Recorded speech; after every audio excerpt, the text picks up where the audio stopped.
Continuing with Deuteronomy 4:25. When thou shalt beget children and children's children, and you shall have remained long in the land, and you shall deal corruptly, and make a carved idol, the likeness of anything, and shall do evil in the sight of the Lord thy God, to provoke him to anger, I call heaven and earth to witness against you this day, that you shall soon utterly perish off the land into which you go over the Jordan to possess it. You shall not prolong your days upon it, but you shall utterly be destroyed. And the Lord shall scatter you among the nations, where the Lord shall lead you. And there you shall serve gods, the work of men's hands, wood and stone, which neither see nor hear nor eat nor smell.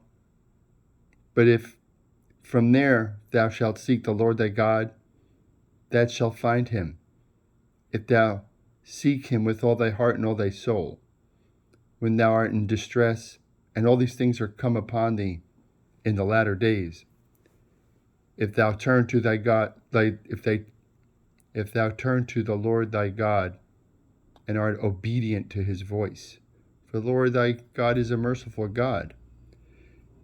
He will not forsake thee, nor will he destroy thee, nor forget the covenant of thy fathers which he swore to them. For ask now of the days that are past, which were before thee, since the day that God created man upon the earth, and from the one side of heaven to the other, whether there has been any such thing as this great thing is, or whether aught has been heard like it. Did ever people hear the voice of God speaking out of the midst of the fire, as thou hast heard, and live?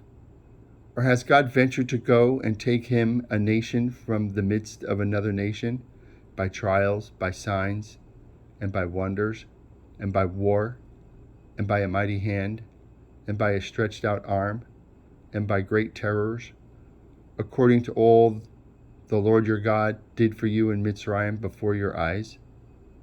To thee it was shown, that thou mightst know that the Lord, he is God. There is none else beside him. Out of heaven he made thee hear his voice, that he might instruct thee. And upon earth he showed thee his great fire, and thou didst hear his words out of the midst of the fire. And because he loved thy fathers, therefore he chose their seed after them, and brought thee out, he himself being present, with his mighty power out of Mitzrayim, to drive out nations from before thee, greater and mightier than thou art, to bring thee in, to give thee their land for an inheritance, as it is this day. Know therefore this day, and consider it in thy heart, that the Lord he is God in heaven above, and upon the earth beneath there is no other. Thou shalt keep therefore his statutes and his commandments, which I command thee this day, that it may go well with thee, and with thy children after thee, and thou mayest prolong thy days upon the earth, which the Lord thy God gives thee forever.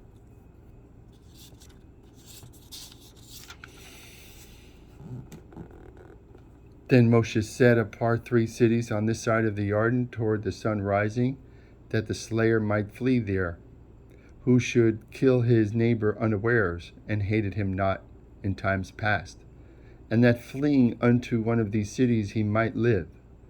Bezer in the wilderness, in the plain country for the Reubenite, and Ramoth of Gilead for the Gadai, and Golan in Bashan for the Manasseh,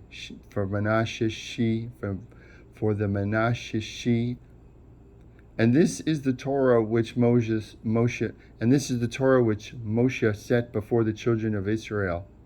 These are the testimonies and the statutes and the judgments which Moshe spoke to the children of Israel after they came forth out of Mitzrayim, beyond the Jordan, in the valley over against Bet Peor, in the land of Sihon, king of the Amorite, who dwelt at Heshbon, whom Moshe and the children of Israel smote, after they were come forth out of Mitzrayim.